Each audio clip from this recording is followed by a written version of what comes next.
కొడతావా? నా సైన్యాన్ని దెబ్బ కొడతావా? నేనంటే ఏంటో చూపిస్తా. పగతో రగిలిపోతున్న అమెరికా అంతకంతకు దెబ్బ కొట్టింది ఇరాన్ని. ఇరాన్పై భీకర దాడులకు దిగింది అమెరికా. ఆగ్రహ ఆవేశాలతో రగిలిపోతున్న ట్రంప్ ఈసారి ఇరాన్పై విరుచుకుపడ్డాడు. ఇరాన్ను చావు దెబ్బ కొట్టింది అమెరికా. ఇరాన్పై అమెరికా ప్రతీకార దాడులకు దిగింది.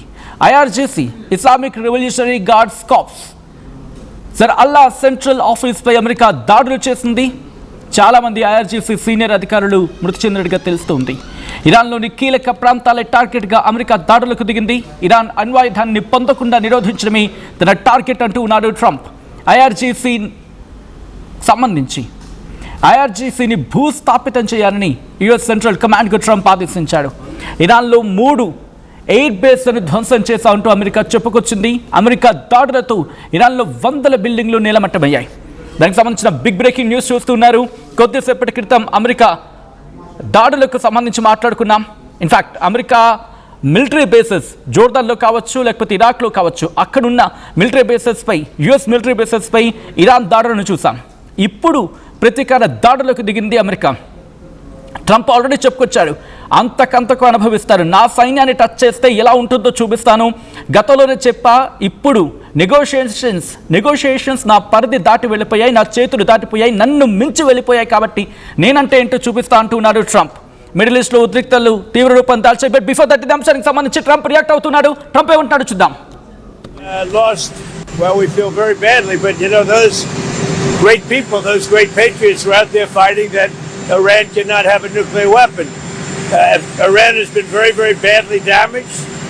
They've lost everything almost militarily. They've got very little left. They've got some missiles. They've got some drones. They've got some manufacturing ability, not much. We control the strait. They don't control anything. So we'll see what happens. But we hit them very hard again tonight. And we did that in honor of the probably 3. It's probably 3 as opposed to 2. Great patriots. I think if the talks aren't successful with Iran, I think Iran is going to be in great danger. And I hate to say it. Great danger, because they can't have a nuclear weapon. You know, it's not a complicated formula. Iran cannot have a nuclear weapon. That's all there is. So you can't have it. Right now we have countries that have nuclear power that shouldn't have it, but I'm sure we'll be able to negotiate out of that too as part of this later on down the line. But Iran cannot have a nuclear weapon. And if the talks aren't successful, I actually think it'll be a very bad day for Iran if that's the case. I think if the talks aren't successful. A very bad day for Iran. That is what Trump's statement. ఇరాన్కి ఒక చెడ్డ రోజు అనగా లేక ఒక పీడకల రోజు, లేకపోతే ఒక the bad day, the worst day అంటూ కూడా ట్రంప్ చెప్పుకొచ్చిన సందర్భం. సో ఈ నేపథ్యంలో ఏం చేయబోతున్నాడు ట్రంప్? ఇక్కడ బుషైర్ మీద టార్గెట్ చేశాడు. బుషైర్ని న్యూక్లియర్ ప్లాంట్స్ ఉన్న ఆ లొకేషన్స్ని టార్గెట్ చేశాడు ట్రంప్ అనేది ఇక్కడ వినిపిస్తున్న మాట. ఇది నేనంటున్న మాట కాదు, ఇంటర్నేషనల్ మీడియా కోట్ చేసుకుంటూ వస్తుంది. ఇప్పటికే ఎయిర్ బేసెస్, వాళ్ళ మిలిటరీ బేసెస్, ఇటు గల్ఫ్లో ఉన్న మిలిటరీ బేసెస్ని టార్గెట్ చేస్తూ ఉంది ఇరాన్. ఈ దాడులతో రగిలిపోతూ ఉన్నాడు ట్రంప్. ఇదే అంశానికి సంబంధించి రియాక్ట్ కూడా అయింది ఇరాన్. ఇన్ఫ్యాక్ట్ ముస్తఫా ఖమేనీకి చాలా అత్యంత సన్నిహితుడు, దాంతోపాటు వాళ్ళ మిలిటరీలో వ్యక్తి, వాళ్ళ మిలిటరీలో కీలకంగా వ్యవహరిస్తున్న ఒక మిలిటరీకి సంబంధించిన ఒక వ్యక్తి మాట్లాడిన మాట ఏంటంటే, 2-3 రోజులు, ఇది నిన్న కాక మొన్న అనుకుంటా బహుశా ఇచ్చిన స్టేట్మెంట్ ఇది, అంటే ఈ రోజు రేపు ఎల్లుండి, బహుశా హార్డ్లీ రేపటి వరకు అనుకుంటా టైం ఆయన అన్నమాట ప్రకారం. ఒకవేళ ట్రంప్ కనుక మాట విని ఈ దాడులను ఆపకపోతే ఇక మేము అఫెన్సివ్లోకి వెళ్ళిపోతాం, డిస్ట్రక్షన్లోకి వెళ్ళిపోతాం. ఇంతవరకు మమ్మల్ని మేము డిఫెండ్ చేసుకున్నాము, ఇప్పుడు అఫెండ్లోకి వెళ్తాము. అంటే ఇక్కడి నుంచి మమ్మల్ని మేము కాపాడుకోవడం కాదు, ఎదురుదాడి కాదు, మేమే ప్రతీకార దాడులకు దిగుతాం, మేమే ముందస్తు దాడికి దిగుతాం, పూర్తిగా అమెరికాను సర్వనాశనం చేస్తాం. అమెరికాను సర్వనాశనం చేయడం ఇన్ ద సెన్స్ గల్ఫ్లో ఉన్న వాళ్ళ మిలిటరీ బేసెస్ని టార్గెట్ చేయడం, వాటిని దెబ్బ కొడతామంటూ ట్రంప్కి హెచ్చరించుకుంటూ వస్తున్నాడు Iran supreme leader Mustafa Khamenei. ఇప్పుడు నిజంగా ముస్తఫా ఖమేనీ కొట్టగలరా? ఆయన బయటకు రావట్లేదు, బట్ ఎలా వ్యూహాలతో నడిపిస్తూ ఉన్నాడనేది వినిపించమాట. బట్ బిఫోర్ దట్ ఇంత జరుగుతూ ఉంటే ట్రంప్ ఇచ్చిన స్టేట్మెంట్స్ గురించి మాట్లాడుకుంటున్న సందర్భంలో ఇంకా ఎటువంటి డెవలప్మెంట్స్ ఉన్నాయి కంటిన్యూ చేద్దాం. అంతకన్నా ముందు రియాక్షన్స్ వస్తున్నాయి. At the same time reactions గురించి మాట్లాడుకునే కన్నా ముందు దాడులకు సంబంధించిన విజువల్స్ చూద్దాం.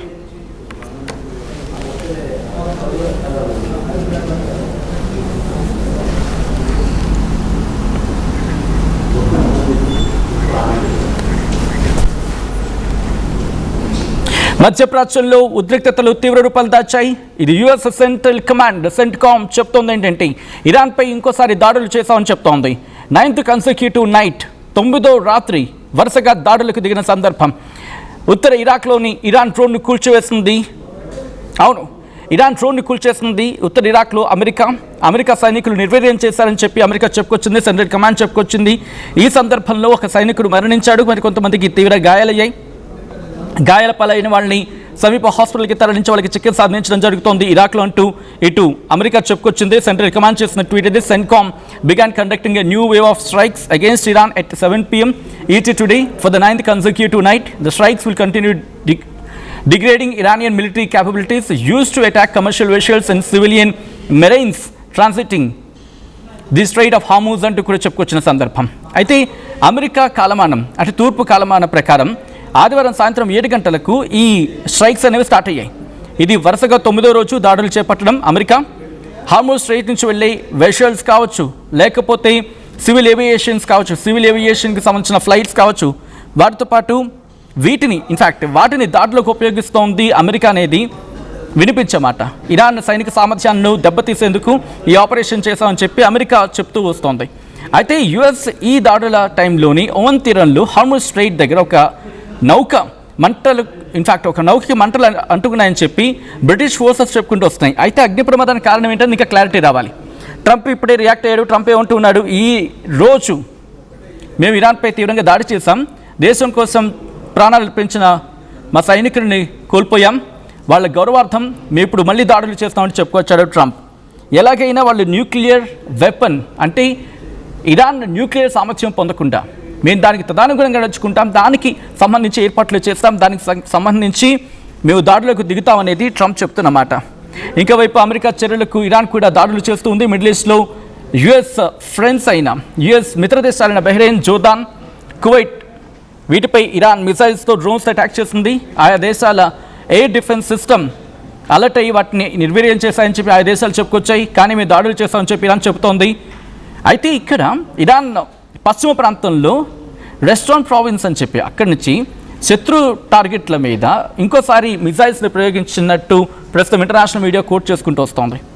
సో ఈ నేపథ్యంలో ట్రంప్ ప్రతిదాడులకు దిగుతాయా, అమెరికా మరింత ప్రతిదాడులకు దిగుతుందా, ఒకవేళ దిగితే పరిస్థితి ఏంటి, మిసైళ్ల వర్షానికి కురిస్తే సిచ్యువేషన్ ఏంటి, ఏం జరిగే అవకాశం ఉంది, మీరేమనుకుంటూ ఉన్నారు కామెంట్ చేసే ప్రయత్నం చేయండి. ఈ కథను మిమ్మల్ని కాస్త కలవరపరచచ్చు, బట్ దానికి సంబంధించిన జాగ్రత్తలు తీసుకోవాలని ఆర్టీవీ సూచించడం జరుగుతోంది. This is disturbing content, where description is highly advised. ఇదే అంశానికి సంబంధించి డొనాల్డ్ ట్రంప్ రియాక్ట్ అవుతున్నాడు. డొనాల్డ్ ట్రంప్ ఏమంటున్నాడు చూద్దాం. Well, we feel very badly, but you know, those great people, those great patriots are out there fighting that Iran cannot have a nuclear weapon. Iran has been very, very badly damaged. They've lost everything almost militarily. They've got very little left. They've got some missiles. They've got some drones. They've got some manufacturing ability, not much. We control the strait. They don't control anything. So we'll see what happens. But we hit them very hard again tonight. And we did that in honor of the probably three as opposed to 2 great patriots. Well, I think if the talks aren't successful with Iran, I think Iran is going to be in great danger. And I hate to say it, great danger, because they can't have a nuclear weapon. You know, it's not a complicated formula. Iran cannot have a nuclear weapon. That's all there is. So can't have it. Right now we have countries that have nuclear power that shouldn't have it, but I'm sure we'll be able to negotiate out of that too as part of this later on down the line. But Iran cannot have a nuclear weapon. And if the talks aren't successful, I actually think it'll be a very bad day for Iran if that's the case. I think if the talks aren't successful with Iran. Right, అది Trump కీలకమైన వ్యాఖ్యలు చేసుకొచ్చాడు. Great people అంటూ కూడా చెప్తూనే ఈ అంశానికి సంబంధించి మాట్లాడుతూనే కొన్ని డ్రోన్స్ మాత్రమే వాళ్ళ దగ్గర ఉన్నాయి. ఇరాన్ దగ్గర కొన్ని డ్రోన్స్ లేకపోతే కొన్ని మిసైల్స్ కొంత మాత్రమే ఉంది. వాళ్ళు పూర్తిగా ధ్వంసం అయిపోయారు, పూర్తిగా సర్వనాశనం చేసేసాం. అయితే ఎందుకు ఈ దాడులు చేసామనే అంశానికి సంబంధించి కూడా సమర్థించుకొచ్చాడు ట్రంప్. మేము మా సైనికులను కోల్పోయాం, వాళ్ళ గౌరవార్థమే మేము ప్రతీకార దాడులకు దిగామని చెప్పి ట్రంప్ చెప్పుకుంటూ వస్తూ ఉన్నాడు. ఇరాన్తో మాట్లాడేందుకు సిద్ధం, చర్చలకు కూడా సిద్ధం, కానీ వాళ్ళే సుముఖంగా లేరు. వాళ్ళు న్యూక్లియర్ వెపన్ కలిగి ఉండడానికి వీల్లేదు, వాళ్ళకి న్యూక్లియర్ పవర్ కలిగి ఉండడానికి వీల్లేదు, దానికి తగినట్టుగానే మేము దాడులకు దిగుతాం. వాళ్ళు ఇప్పటికైతే సాధ్యం కాదు, ఫ్యూచర్ అంటారా చూద్దాం, బట్ ఇప్పటికైతే మాత్రం వాళ్ళకి న్యూక్లియర్ వెపన్ ఉండడానికి సంసిద్ధం వ్యక్తం చేయటం లేదు ట్రంప్ ససమిరా అంటూ ఉన్నాడు. ఈ నేపథ్యంలో ట్రంప్ ఇంకా భీకర దాడులకు దిగబోతూ ఉన్నాడా? ఇంకా భీకర దాడులకు వెళ్ళే అవకాశం ఉందా? మీరేమనుకుంటూ ఉన్నారు? ట్రంప్ ప్రతీకార దాడులకు దిగితే ఇరాన్ ఏం చేస్తుంది? ఇప్పటికే ఇరాన్ ప్రతీకార దాడులకు తీవ్రంగా దిగుతూ ఉంది. ఎందుకంటూ ఉందంటే జోర్డాన్కి సంబంధించి మనం మాట్లాడుకున్నప్పుడు ఇన్ఫాక్ట్ చెప్పాను, ఇరాక్లో కావచ్చు, జోర్డాన్లో కావచ్చు, జోర్డాన్ దగ్గర ఎక్కిన వాళ్ళ హబ్ అది. ఎయిర్ ఆపరేషన్కి F-15, F-35, MQ-9 reaper drones ఆ రీసెంట్ బిల్డ్ చేసుకున్న సందర్భం ఇలాంటివి ఉన్నాయి. కువైట్లో అయితే వాళ్ళ మాసివ్ లాజిస్టిక్ హబ్ అది, forward headquarters US armed సెంట్రల్కి సంబంధించి, అండ్ ఇరాక్ అనేది వాళ్ళకి ఎయిర్ బేస్. ఖతర్లో అయితే largest US central command forward head క్వార్టర్స్గా పనిచేస్తుంది ఖతర్. బహ్రెయిన్ విషయానికి వస్తే కనుక పర్షియన్ గల్ఫ్లో మ్యారిటైమ్ సెక్యూరిటీలో క్రిటికల్ లొకేషన్ వాళ్ళకి అది. వీటన్నిటి చోట్ల కూడా కొడుతుంది. దాంతోపాటు UAE, ఒమన్, ఇవన్నీ కూడా వాళ్ళకి కీలకం. ఇన్ఫాక్ట్ UAEలో అయితే అల్దఫ్రా ఎయిర్ బేస్ ఉంది, దాని మీద ఎన్నిసార్లు దాడి చేస్తుందో. సౌదీ అరేబియా మీద కూడా దాడులు జరుగుతూనే ఉన్నాయి. ఇటువంటి నేపథ్యంలో ఇప్పుడు ఏం చేయబోతుంది ఇరాన్? ఎందుకంటే ఉదయమే దెబ్బ కొట్టిన సందర్భం జోర్డాన్ కావచ్చు, ఇరాక్లో ప్రప్రథమంగా, అండ్ ఈ 9th డే ఆఫ్ కన్సిక్యూటివ్ స్ట్రైక్స్లో ఇప్పుడు ఇరాన్ చూస్తూ ఊరుకుంటుందా? ముస్తాబా ఖమనై చూస్తూ ఊరుకుంటాడా? ఏం జరిగే అవకాశం ఉంది? మీరేమనుకుంటున్నారు? కమెంట్ చేయండి. బట్ బిఫోర్ దట్ ఈ కథను మిమ్మల్ని కాస్త కలవరపరచవచ్చు. దీనికి సంబంధించిన తగిన జాగ్రత్తలు తీసుకోవాలని RTV సూచించడం జరుగుతోంది. This is a disturbing content, video description is highly advised. Nuclear power.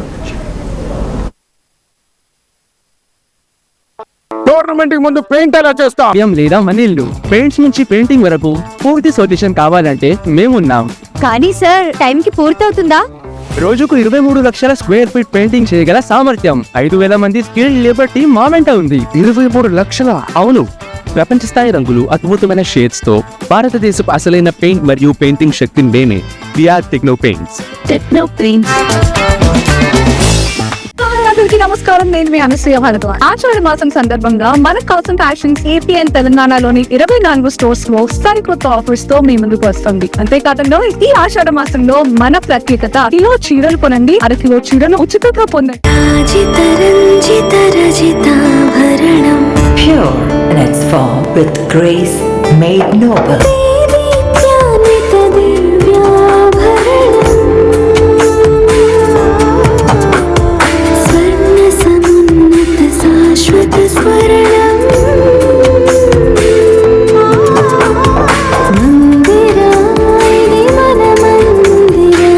Mandira Premium Silver Jewelry by Manipali.